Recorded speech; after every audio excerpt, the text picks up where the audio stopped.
Malinese filɛbagaw anw tɛ sɛgɛn lajɛli la su ani tile ani ɲakuma bi araba ye octobre kalo tile 29 san 2025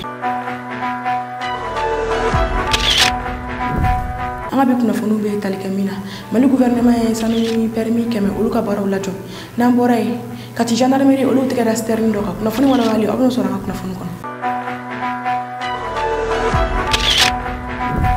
Aw bisimila an ka kunnafoni kɔnɔ Mali armée ka convoi dɔ ni o tun bɛ ka na ni sterling ye Bamagacu olu ye attaque kɛ ni ka ɲɛsin Mali armée ka sterling dɔ ma sterling minnu ni a convoi o tun bɛ ka escorter armée fɛ ni ka na ni a ye Bamakɔ u surunyalen Kati la Kita ale ni Nɛgɛla camancɛ la Bamagacu olu ye attaque kɛ ni ka ɲɛsin ni sterling ma nka fɛn min ye Mali armée ka force spéciale minnu engagélen don opération Fuga kɛnɛ o kan olu sera ka ni Bamagacu kɔfɛlen ninnu ka olu attaque ni ka sterling ninnu olu lakana ni sterling kɔfɛlen ninnu olu donna Bamakɔ yan kunun tilenga fɛ.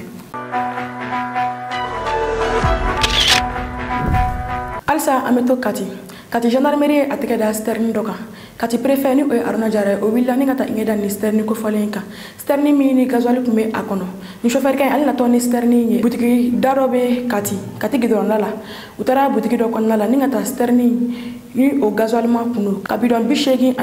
ani barigon 15 u y'o de fa gasoil la ni ka bila so dɔ kɔnɔ ni yɔrɔ kofɔlen na nka gendarmerie mɔgɔw olu ye ni butigi o saisi a bidon fo ka taa se sterling ni a chauffeur yɛrɛ ma u ye o bɛɛ saisi fɛn min ye Kati préfet ale wulila ni ka taa i ɲɛ da ni yɔrɔ kofɔlen ka gendarmerie maaw ye a yira k'a fɔ fɛn min ye carburant ye ni ale wulila ale bɛ wuli sterling minnu na sterling ninnu kan ka u ɲɛsin douane de ma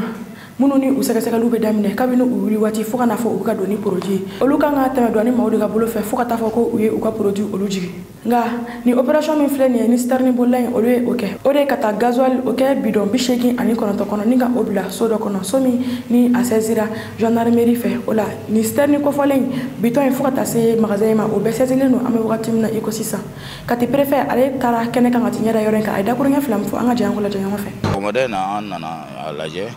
k'a fɔ an ka groupement de gendarmerie min bɛ yan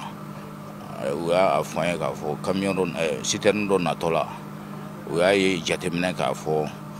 dɔ bɔra a hakɛ la ka bila magasin dɔ kɔnɔ donc a ka mɔgɔ minnu bɛ patrouille la u y'u jateminɛ ka u su u y'a ye k'a fɔ magasin dɔ bɛ sirada la u ye camion bila yen n'i y'a jateminɛ k'a fɔ groupeur yɛrɛ y'a fɔ cogo min na bidon 89 ani bariko 15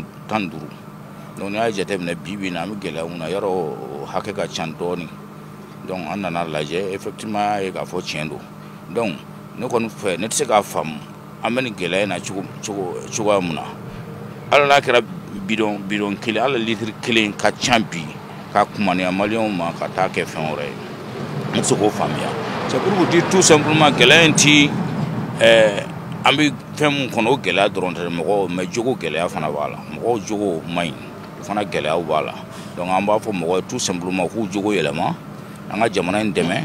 jamana wɛrɛ t'an bolo nin tɛ an ka jamana in dɛmɛ pour que an ka bɔ nin gɛlɛya in kɔnɔ donc an b'o de ɲini mɔgɔw fɛ pour que vraiment an bɛ wagati min na nin wagati ka tɛmɛ maliyɛnw ka se ka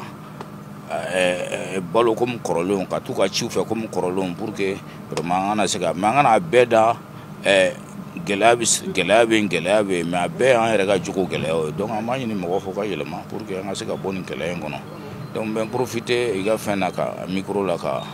an ka finitigiw bɛɛ fo finitigi bɛɛ lajɛlen fo plus précisément la gendarmerie de Kati k'u fo k'u waleɲuman dɔn k'a ɲini u fɛ halisa k'u jija an ka ɲɔgɔn dɛmɛ ni gɛlɛya in ka tɛmɛ u baaraw na déjà ɲɛ b'a la bari u bɛ siw ɲɛna sisan pour que ka se ka population ka se ka servir pour que désordre min bɛ autour de l'approvisionnement ka se ka ban dɔɔni halisa an b'u fo u k'u cɛsiri an ka jamana in dɛmɛ parce que n y'a fɔ n bɛ segin k'a fɔ jamana foyi t'an bolo ne nin tɛ n'a ala k'an kisi n'a tiɲɛna a bɛ tiɲɛ an bɛɛ n'a ɲɛna an bɛɛ ka hɛrɛ b'a kɔnɔ.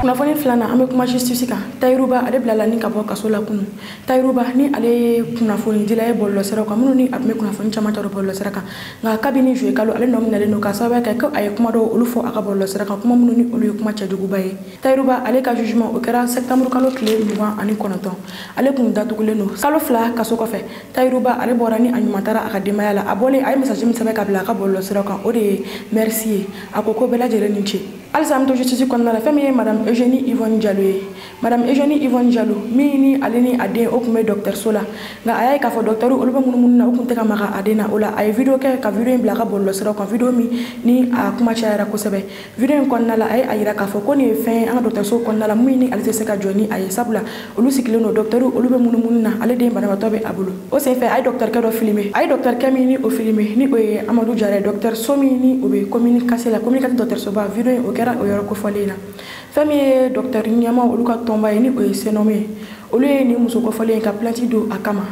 sabula i b'a ye video in kɔnɔna la k'a fɔ dɔgɔtɛrikɛ in ale bɛ k'a fɔ ko ɲan ye dɔgɔtɛriso publique de ye ko muso in n'a bɛ se ka taa ni a den fan wɛrɛ fɛ ko a ka taa n'a ye ko ni olu ka service kɛcogo ye muso in a kɛlen ka video in kolonkolon bɔlɔlɔsiraw kan fɛn min ye dɔgɔtɛriw olu ka tɔnba ye ni o ye Senome ye u ye nin muso kɔfɔlen in nɔmɛ ni ne ka plainte don a kama cybercriminalité la ni plainte min donna ni muso kɔfɔlen in kama a jugement o kɛra kunu cybercriminalité ye a jugement kɛ a yirala k'a fɔ ni muso min filɛ nin ye ni o ye madame Diallo ye ale kan ka san 1 kaso de kɛ ale ni 1 million d'amende ni o ye 1 million CFA wari la a kan ka o de sara amande la nka tribunal bɛ a yira k'a fɔ ko san 1 kaso min ni o donna a kun a bɛ o kɛ a ka so nka fɛn min ye amande ɲɛ ni o ye 1 million CFA wari la a kan ka o amande o sara wa décision min ni a bɔra o ye a ɲini ko décision ye ko a ka a cari a ka bɔlɔlɔsiraw kan TikTok kan i n'a fɔ a ye video in kɛ cogo min na ka bila bɔlɔlɔsiraw fɛ ko ni a ma o kɛ hali ni tile 1 yɛlɛla kan tile o tile a bɛ 500 o de sara amande ye ka kɛ ni a ma video in o publier a ka bɔlɔlɔsiraw kan fɛn min ye Senome ye olu bɔra ka ni kunnafoniya in cari kunu u nisɔndiyalenba sabula o ye a yira k'a fɔ ko olu sera ka dɔgɔtɛri dɔ ka o lakana ni ka o sauver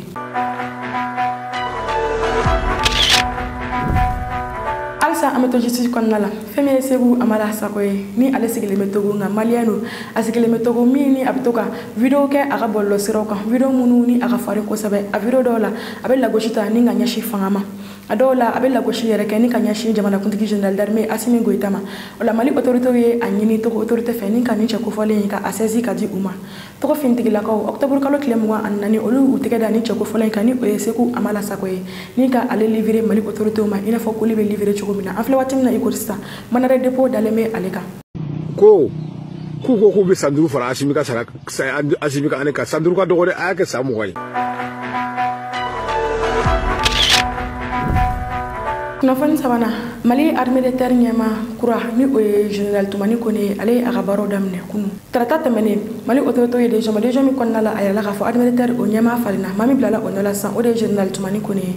a baaraw olu kɛra kunu a kɛra maa min ka denfaya kɔnɔ o de ye armée ɲɛmaaba ye ni o ye Umaru Jara ye ale bilala maa min place la o de ye général Aruna Samake général Aruna Samake a ye a yira k'a fɔ ko ale ye san 2 ale ni kalo 8 o de kɛ armée de terre ɲɛmaya la Mali kɔnɔ yan o y'a yira k'a fɔ ko an bɛ kɛlɛ min na i ko sisan ko kɛlɛ in ko a san sɔrɔli faut que armée de terre ɲɛmaaw olu ka wuli ka jɔ fanga ka bonya kosɛbɛ wa a y'a yira k'a fɔ ko maa min o bilalen filɛ ale nɔ la k'ale bɛ a dɔn k'a fɔ baara min dilen filɛ a ma a bɛna se ni ka o baara in a kɛ a ɲɛma a ko ale bɔra yen nka armée de terre bɛ to a nɔ la ni finitigi fila olu ye drapeau ta ni ka di ɲɔgɔn ma kunu général Toumani Kone ale ye dakuru ɲɛ 2 min fɔ fo ka taa se Aruna Samake ale ye folikan min kɛ ani u ye drapeau dili min kɛ ɲɔgɔn ma an ka jɛ an ka jɔ lajɛ ɲɔgɔn fɛ. C'est à travers cette cérémonie solennelle que le général des brigades Toumani Kone a été officiellement renvoyé à ses nouvelles fonctions. À cet effet, il reçoit les couleurs nationales, des couleurs qu'il devra défendre sur toute l'étendue du territoire national. Le moment est solennel et riche en émotions. Le général Toumani Kone mesure déjà l'ampleur de la tâche qui lui a été confiée. Il a invité les différentes troupes à l'union sacrée pour un retour rapide de la paix et de la stabilité sur l'ensemble du territoire national. Je tiens à remercier très sincèrement le général Samake pour le travail abattu durant son temps de commandement. Les menaces ont changé. Nos adversaires se dissimulent, se déplacent, frappent et disparaissent. Face à cela, notre armée doit se réadapter. Se réadapter, c'est repenser nos méthodes, moderniser nos dispositifs et ajuster nos manœuvres tactiques à la réalité du terrain malien. Jour mémorable, car depuis 2 ans et 8 mois, nous avons travaillé en harmonie et en parfaite symbiose, conformément à la vision éclairée du chef d'état-major général des armées, sous la haute autorité du ministre de la Défense et des anciens combattants, le général de corps d'armée Sadio Kamara, et sous le très grand leadership du président de la transition, chef de l'État, chef suprême des armées, le général d'armée Assimi Goïta. Je pars, mais l'armée de terre demeure. Les acquis engagés ne doivent pas nous faire perdre de vue les difficultés rencontrées. Cependant, Les défis restent certes énormes, mais ensemble, nous devons impérativement les relever.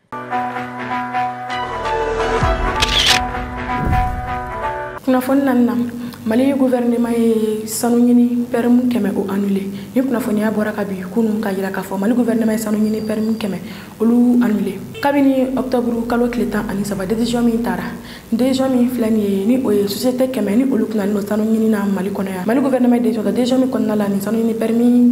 kɛmɛ o bɛ annulé la a bɛ san 10 bɔ bi mɔgɔ dɔw olu ka permis dir'u ma san 2022 dɔw yɛrɛ taara dir'u ma san 2021 waati min na transition bɛ daminɛ nka ni permis fɛn filɛ nin ye olu bɛ annulé la gouvernement fɛ kabini san 2009 permis fɔlɔ o dira o wagati la a dira société min ma o de société minière Lulu Sarli min ni ale bɛ a sɔngo ni o ye Mali kɔrɔya fan fɛ olu bɛ nin yɔrɔ kɔfɛlen na a filanan o dira san 2022 o dira société o de société Tombouctou Sarli ni ale bɛ sanu ɲini na Buguni nka an bɛ waati min na i ko sisan gouvernement ye ni permis ninnu olu bɛɛ lajɛlen o annulé kɔdi min ni o donna bala san 2023 ni o ye délai sigilen bɛ permis de recherche minier kan o la bi mɔgɔ bɛ se k'a fɔ ko délai min ni o filɛ nin ye ni o loi o appliquera san 2023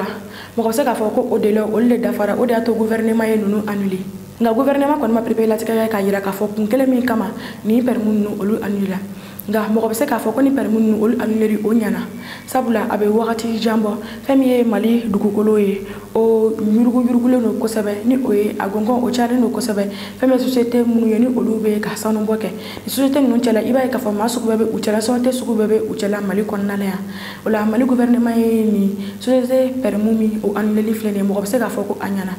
wa mɔgɔ b'a dɔn k'a fɔ n'a sɔrɔ donna nataw la Mali gouvernement bɛ na maa minnu ni olu ka permis annulé la ni ka olu ka permis olu kuraya cogo min na walasa olu bɛ se ka baara daminɛ cogo min na wa waati min na ni maa ninnu u bɛ ka nin dugukolo ninnu olu bɛ yurugu population ka kuma cayara kosɛbɛ mɔgɔ bɛ se k'a fɔ o fana de y'a to ni gouvernement ye ni permis ninnu olu annulé nka gouvernement kɔni ye permis kɛmɛ o annulé ni ka bɔ sanu ɲini permis olu la nka gouvernement préféré latigɛ kɛ k'a yira k'a fɔ ko min na u ye a kɛ kunnafoni duruna polisi militaire olu bɛna déployer ni ka taa bila station kɔnɔ walasa u bɛ se ka station olu lakana cogo min na kunun octobre kalo tile 28 san 2025 premier ministre général Abdoulaye Maïga ale ka denfaya kɔnɔna la militaire jɛkulu min bɛ ni ka tajiko o ɲɛnabɔ an bɛ waati min na i ko sisan i ko tajiko gɛlɛya bɛ olu ye ɲɔgɔn fara ɲɔgɔn kan kɛ kunun u ye décision ta décision fɔlɔ o ye min ye ko u bɛna fɛɛrɛ sugu bɛ kɛ walasa fɛn min ye tajiko ye o don ni ka na jɔ Mali kɔnɔna la décision filanan o ye u bɛna fɛɛrɛ sugu bɛ tigɛ walasa transport en commun olu ka se ka taa u ka tajiw olu ta cogo min na station na gasoil fo ka taa se essence ma o transport en commun na sotaramaw bɛ o la bɛnnu fo ka taa se taxiw ale ni moto taxiw ma minnu ni olu bɛ maaw ta dugu kɔnɔna la olu ka se ka tajiw olu sɔrɔ cogo min na décision sabanan o ye u bɛna station fana yira min ni corbillard ambulance fo ka taa se transport d'urgence ninnu ma olu bɛ se ka taa u ka essence ta cogo min na ka sɔrɔ u fana ma gɛlɛya sɔrɔ o ye décision fana ta k'a yira k'a fɔ Bamakɔ kɔfɛ dugu dɔw bɛ yen nɔ tajiko gɛlɛya bɛ ɲini ka don o yɔrɔ ninnu fana la Segu b'o la Mopti fo ka taa se Kucala ma u ko u bɛna fɛɛrɛ bɛɛ tigɛ walasa tajiko gɛlɛya kana se ka don o yɔrɔ ninnu fana la cogo min na o la polisi militaire olu bɛna déployer ni ka taa bila station na walasa olu bɛ se ka station olu lakana cogo min na sabula kunnafoniya dɔw bɛ ka kolonkolon k'a yira k'a fɔ tenitigi dɔw olu kɛlen don ka mɔgɔw sɛgɛn station kɔnɔna la kosɛbɛ o finitigilaka ninnu olu bɛ taa sɔrɔ maa dɔw olu bɛ arana tile kelen tile fila nka u bɛ taa don ni u ka bitɔnw ye o maa ninnu cɛla ka taa u ka tajiw ta ni ka tila ka bɔ ka taa o tajiw olu feere ni ka tila ka segin ka na tuguni ka na u ka bitɔnw don min bɛ ka kɛ dekun ye kosɛbɛ maa minnu ni olu bɛ ka si station kɔnɔna la olu ma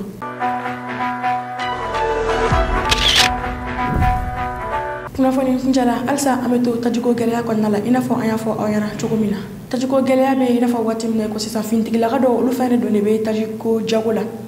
o de u bɛ taa essence ta station na ni ka taa o essence kelenw ka taa olu feere ni ka tila ka taa o bitɔnw vide kana segin ka don jama la tuguni k'a fɔ ko u bɛ essence ta a kɛlen bɛ dekun ye kosɛbɛ population ale ni finitigilakaw olu ɲɔgɔn cɛ kosɛbɛ sabula maa caman olu bɛ ka bɔ ni ka bɔ ka wele da o bila autorité ma ko autorité ka wuli ka u jɔ finitigilaka dɔw sabula u bɛ fini don bonya min bɛ u kan nka maa dɔw fini bɛ u la mɔgɔ t'a dɔn n'a sɔrɔ k'a fɔ militaire don walima militaire tɛ nka u kɔni bɛ ka taa jama bɛɛ lajɛlen ɲagami station kɔnɔna la o la mɔgɔw bɛ wele bila autorité ma ko autorité ka wuli ka u jɔ ko résilience min bɛ ka fɔ ni o ye maliyɛnw olu ka u muɲu ka sabali walasa hɛrɛ bɛ se ka na cogo min na don nataw la ko maliyɛnw ka résilience ko bɛ ɲini ka kɛ résistance ye u bolo o la u bɛna wuli ka u ban fanga ka kuma bɛɛ lajɛlen ma Ola bolo sira ka kuma kala do be no Abdul Nyang bola fata se alima jo wato lama olu borani ka wuro dabla autorité uma ko autorité ka wuli ka ujo ugu ka barake anyema wala sa ni de ni population olu be ka asoro station konna la o ka jo anye ni video saba mi konna la be ka wele bla autorité uma anga je anko video la je ka bi kuna funu kunje bi gouvernement ka sigi kunchara ni décision kura do no de ye anga finitigi do ka kewale jugu ye station da ni geleya jugu bain konna la des inconscients en balmao mali finitigi do be war bi fen fena ils sont capables de le faire alni mali chilido ils sont capables de le faire. Depuis une crise d'amener ni kuma kunkori mais on t'a fait quand dadwal mais fitini fo bi dorombitem o agent jugu ka kewale jugu be ka jamana de révolter monu be munyu ni sabali là dans la dignité ou façon comme jamana teni be mo monu la olu do talembe ni ke war ni Israël ani jamana de tonyoni Allah. Gouvernement qui a obligé ka force ou déployer force ou mounomisega bla bara là. No e police militaire pour que ka finitigi jugu do kewale koloshi. Ni min sur la koko mina iba fo zone quoi. Ala ka daka sa quoi. Iba fo zone. Ah non mais c'est grave quoi. Ni mo façon ye kuma soulier nation bedema tenitigi ou dama dronte police gendarmerie armée dama dronte nous ye kuma soulier façon de ma ambalmao ne be mi fo gouvernement ye déjà premier ministre ye mesure munuta amba fo la mais jamana den famba ka hakna e mi ni kola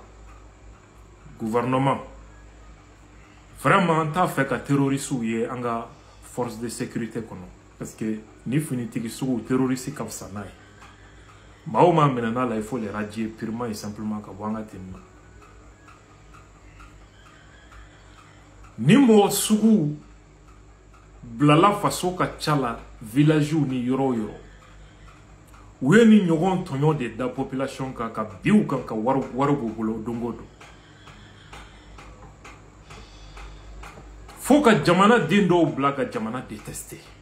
comme mo jugu fusaya ni faso en fulo kololo de konobi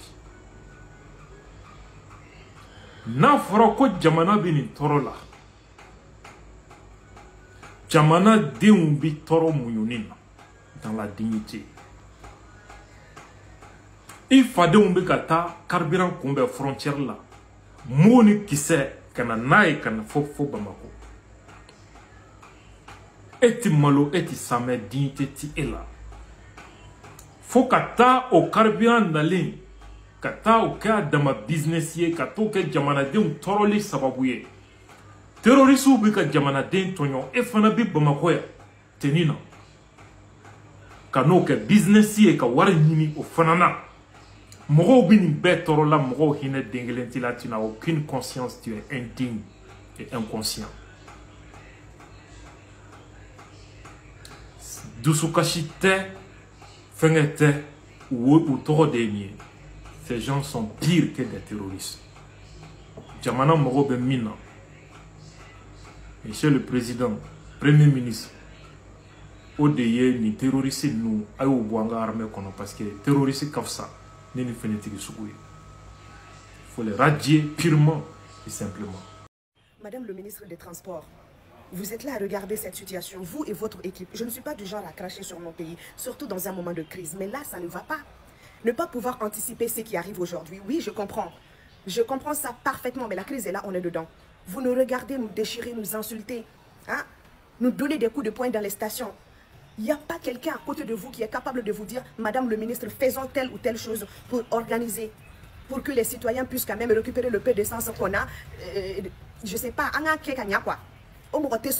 Des fois, tu te demandes s'il y a des personnes qui sont là pour gérer des crises dans les ministères. Quand nous, on parle, non, c'est technique, c'est la politique, vous ne connaissez rien. La politique n'est autre chose que la pratique.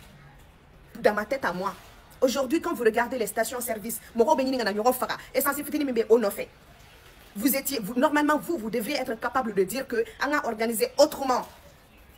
Parce que, on panique générale de l'école là. Explication de la France là. Ni Jamas n'a panique généralement a créé. Les gens sont prêts à tout pour que Mimbe soro. Mais qu'est-ce que normalement n'est qu'à penser Nia, c'est bien pas jamais à vidéo là parce que Bado attaque là. Al Nayakala à France à Gré ministère Barakela Doma.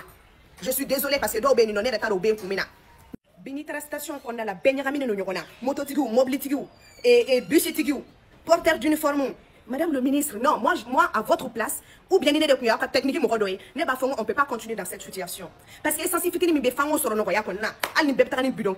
il faut que ça soit dans le respect. Avec un adjoint, avec un bureau, avec un neni, et mon frustré les nous. Tenez tout d'eau parce que tenez boula, kanaka essence ou blanc oui, ok. Mais nous t'es dit tout la population allez station tri mon méga bidon faire une tête du boula. Ni pays ministère la transition là, c'est une meilleure organisation de l'État. Voilà la définition. C'est parce qu'il y a une transition qu'on a organisé ça. Moi, quand je soutiens mon pays là, moi, mes sensibilisations, c'est pour apaiser les cœurs.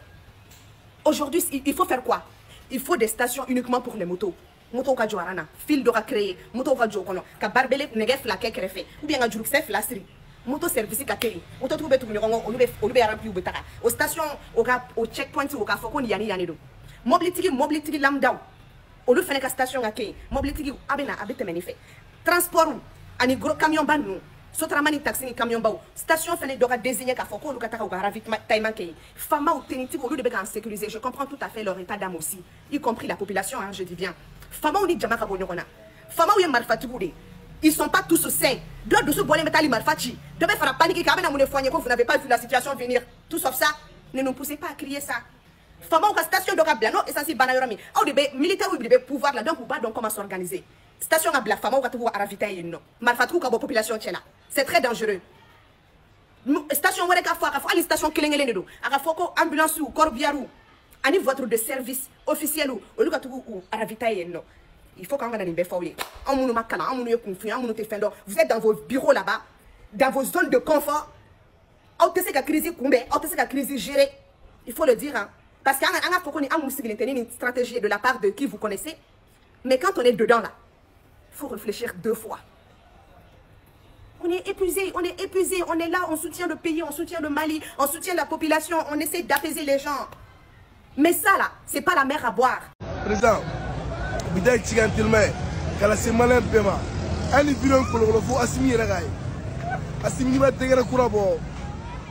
Sora suni polsu gelo no antoro de. Wallahi. Ubuga na garan pe nyagami. Ali budon tu. Ante ka sika foye. Debi kunu 13h me arana. Fo 600. Fere damna bi 10h. Polsu sora su ngaran pe nyagami. Akada malo asimi. Diga station no ciblé. Tentu bu ko sandi daroma. Cible bu sandi daroma ko yentu. Ama dumuni fuje. Ime de tonne be le debi kunu. Amoro dua. Mala pesa ngene. Kasa bon. Mais akada e polsu ni sorosu. Yaro do ciblé a foué. Fona du carburant. Ou c'est mon ngara na ou ngara be ngami. Voilà, merci.